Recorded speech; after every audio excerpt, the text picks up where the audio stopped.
Maintenant, nous allons voir comment identifier sur une surface le point le plus haut et le point le plus bas.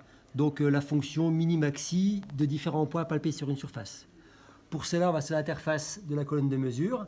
On va sélectionner, donc si on est sur cet écran-là, on va aller chercher la petite flèche à droite ici.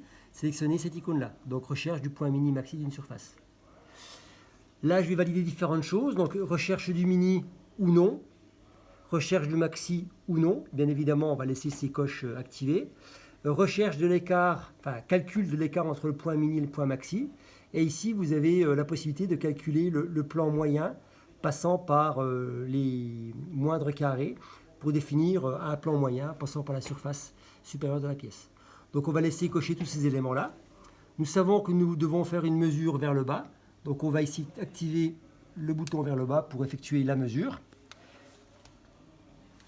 Une fois le palpeur en contact et le bip sonore retenti, je vais déplacer ma pièce et la mesure des points à la volée va se faire automatiquement par la colonne de mesure.